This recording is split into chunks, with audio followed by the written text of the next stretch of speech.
Hello, friends. I welcome you all to this third session of English poetry of BA Part 3 Special English.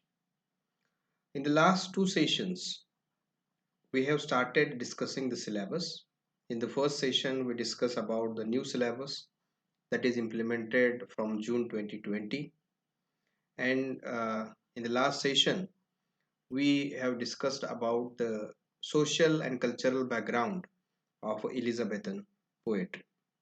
We will have a small review of what we have learned in the last session, and then let us continue with the Elizabethan poetry characteristic features.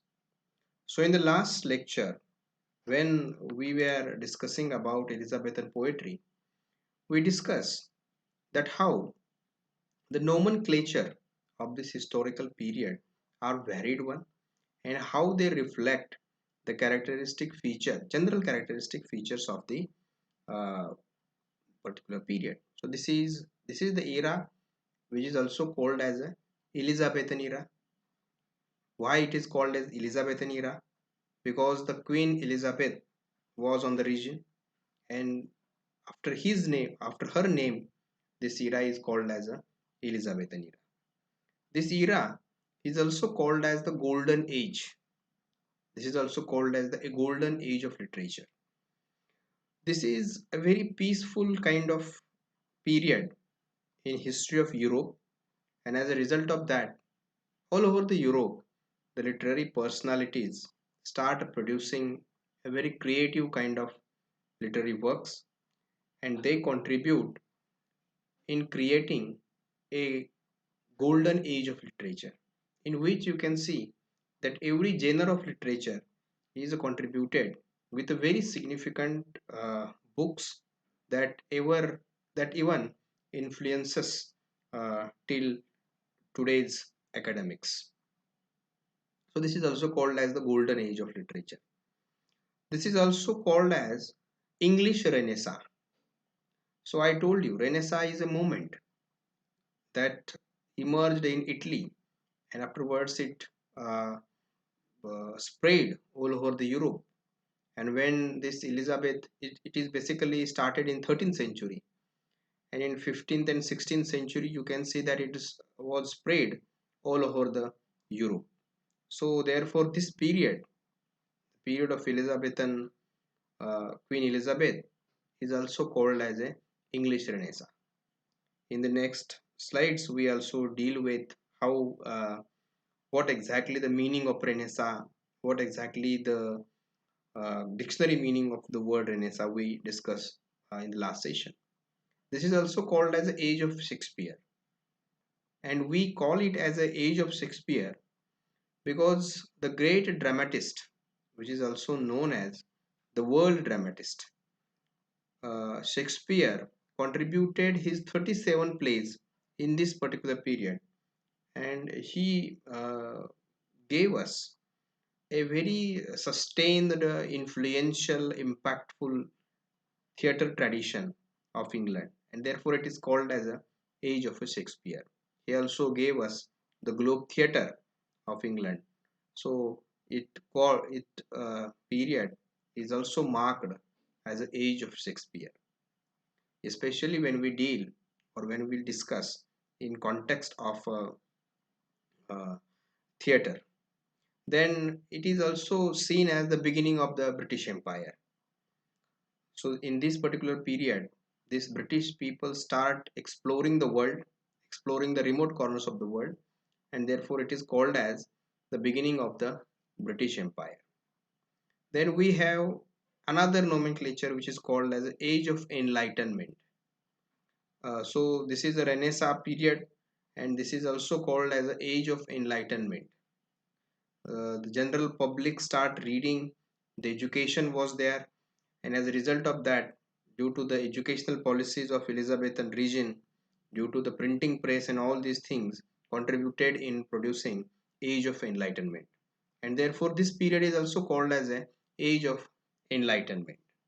Then we see the three general characteristic features, or three general categorization of European history. One is a classical and ancient era during which the Greek and Roman civilization flourished. That is called, we can say that this is the first category, and it is from 500 century to, sorry, 500 BCE to 500 CE. So this is what the period which is generally known in European history as a Greek and the period of a Greek and Roman civilization. This is also seen as a golden period of literature, because in that particular period you can see there is an origin of drama, there is an origin of sculpture, there is an origin of a painting. It also flourished. There are several art flourished in this particular period, and it can be seen, it is known as a classical one, because afterwards in Elizabethan period, or even in the modern period in which we live, you can see that it influences a lot, it influences us. So it is called as the classical or the ancient era of a Greek and Roman civilization. This is the first category we see in the last session. In the second categorization of the European history, we have a Middle Ages. As I told you in the last session, that Middle Ages is also known as a Dark Ages, because we have a very limited knowledge about this particular era, and nothing specific happened in any field of human endeavor, and therefore it is also called as a Dark Era. This is also called as a Medieval Era, which lasted from 500 C to 1500 C, and this is what the Middle Ages. And this Middle Ages is afterwards followed by the Modern Era, which is also called as an Elizabethan Era, which is also called as a golden period of literature, which is also called as a period of an English Renaissance. So this is which begins with the Renaissance and continues to the present period. So this is a, you can see, Middle Ages is in fact a link between the classical era or the ancient era during 500 BCE to 500 CE, that is also known as a era of a Greek and Roman civilization, ancient Greek and Roman civilization, in which the art, sculpture, painting flourished, and it also continued the influence even on today's literature and today's art. And the modern era, which begins with the Renaissance, which begins with the Enlightenment, which begins with a new scientific valid uh, understanding of the world. So this is what you can see is a historical perspective or history, very general kind of categorization of European history we learn. Then we see what exactly the meaning of Renaissance, because this period is known as period of English Renaissance, because in this particular period the Italian movement of Renaissance was flourished all over the Europe, especially in England.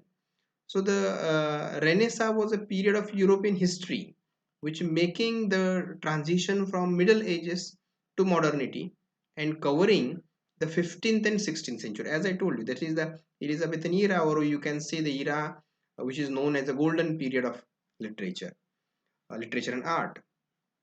So the survival of European art, revival of European art and literature under the influence of classical models in the 14th and 16th century. That is also a very important thing, that in this particular period you can see there is a revival of an European art. In Middle Ages, you can see uh, art and literature was not that much flourished. So in this particular period, you can see there is a revival of a European art, and this revival is again a rebirth of ancient Roman and Greek art and literature, and therefore this is again, and it is also influenced by the classical models of ancient Greek and Roman literature. So intellectual thought in these fields flourished during the time frame of the Renaissance, and led to many people questioning long held beliefs about each. So this is also a period which is known as a disbelief, because what is written in a Bible, what is what is the established notion of truth is deconstructed or is challenged in this particular period. They start asking question, they asked asking questions about things. They were rejecting the faith and they were accepting the reason. And therefore this is the period which is also known as the period of a disbelief, because the ancient great religious truths were rejected and they were substituted with a more valid scientific logical truth. Therefore this period is also known as the period of disbelief, that many things were rejected in that particular period. This created an environment of discovery. So what happens when such kind of disbelief is created among the public? They start disbelieving the notion truth, established notions of truth. They start asking questions to the about the notions of truth. What happens? It created an environment for discovery and curiosity. They start thinking about many things. They start thinking, and it created a curiosity among them, the curiosity about the new ideas. And this curiosity about the new ideas also introduced in this particular period and also tested on the logical and rational ground. That is also a very important tendency of the particular period, rational and logical ground. They were not thinking that clergy was saying so, the father of the church is saying so, the pope is saying so, so there it is truth. It is written in the Bible, and Bible is a very important scripture of our religion, so it should be a truth. They were rejecting such kind of beliefs and they start thinking in a logical, in a rational, in a scientific manner.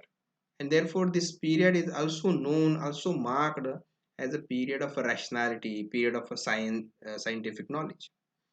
The most significant changes that emerged as a result of the Renaissance can be seen in Europe: architecture, art, literature, mathematics, music, philosophy, politics, religion, science, astrology, many other things, many other human endeavors. You can see there are this Renaissance influences a lot.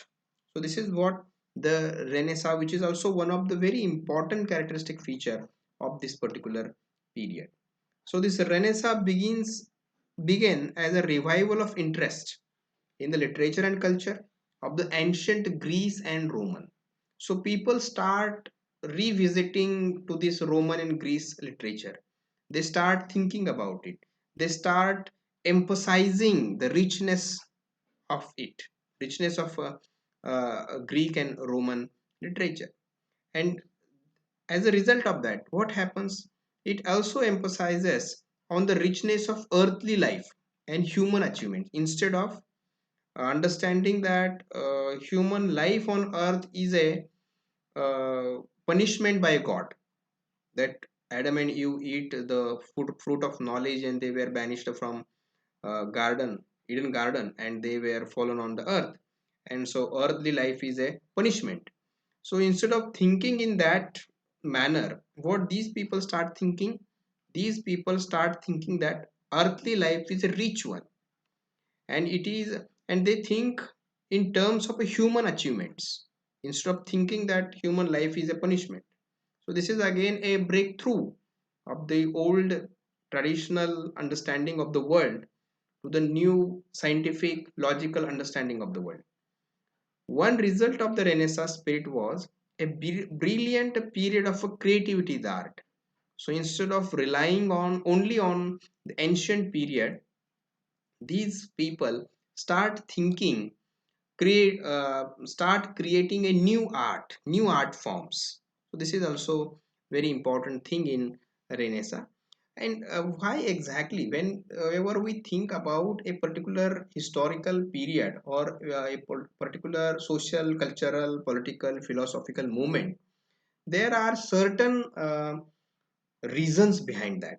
And what are they in uh, especially in the case of a this Renaissance. So in that particular period, this movement of Renaissance is a reaction against the corruption in church, blind submission to the Pope's command. Churches were dominant, and then there is the movement of a great chain of being where we all think that we were superior or we were the next to the what. So therefore this is the period of a transformation. In the last session we learned that this is the period of a transformation. We were moving from one point to the another point. There is a change, there is a movement, and we were moving from Roman Catholicism to the uh, Protestant. Catholicism believes in Orthodox religion. They believe in church. However, the Protestant believe in a believer. Protestant believe in a churchgoer. So this is the difference between Catholicism and Protestant. So this is a transformation. They were rejecting the Orthodox religion, and instead of accepting the Orthodox religion with a blind faith, they accept its Protestant version, that is more rational, logical, and scientific one. Then religion. See, this is again a very general tendency of this particular period. They reject the religion, and what they accept the reason. So this is what you can see, the religion to reason, religion to rationality, blind faith of religion to the scientific rationality. Then you can see in this particular period, clerk, clergy, God, and the truth of a sacred treatises are important. Medieval technology was important. So in this particular period, after this medieval age, you can see, we see that all these things changed. Instead of thinking about a church and clergy and God, the idealism, we start thinking about the individualism. We start thinking about the skepticism. We start thinking about intellectual inquiry instead of a blind faith. We start thinking in terms of a logic. We start traveling to the remote corners of the world. We start argumentativeness in our uh, things. We start accepting the secular religion instead of orthodox religion. So free expressions instead of expressions under the clutches of a church. So all these things we learn in the we changes in the particular period uh, we have. So this after this transfer, so this is a shift from belief to reason, from religion to science, from Catholic to Protestant. And all of you know, belief to reason, we start rejecting to the what is said in Bible. We start judging it on the ground of rationality. We start thinking it in terms of reason. We start rejecting the religion, and we start accepting the science. That is more important. We start rejecting the Orthodox Catholic religion, and we start accepting the Protestant modern religion that gives emphasis to the individualism rather than the church, God, and truth. So this is what the shift we have in this particular period. So this is what you can see is the important changes we see. Again, in the next session we will stop here. In the next session we will continue with the same. Instead of going directly towards the Elizabethan characteristic features of a Elizabethan poetry, we will again invest one more lecture on understanding of this shift, and then we will, in the third session, after this session, we will uh, discuss the characteristic features of a Elizabethan poetry. So we will stop here, continue the same in the next session. We were discussing about the in the last two sessions we are discussing this social and cultural background of Elizabethan period. In this session we also continue the same, and in the next session we also continue the same social and cultural background of a Elizabethan period, because all these things are very important to understand the Elizabeth actual the realization of all these things in the literature. So we will invest one more lecture on this, and then we will go for a characteristic features of a Elizabethan poetry. We will stop here, continue the same in the next session. I have formed one small quiz of only five multiple choice questions. I have also posted it on the Telegram. So go for that test. Understand the questions are very simple one. What you have listened from me in the last session and even in this session, you will have to answer the questions on that only. So go to that quiz, solve it. uh, we will stop here and continue the same in the next session. Thank you.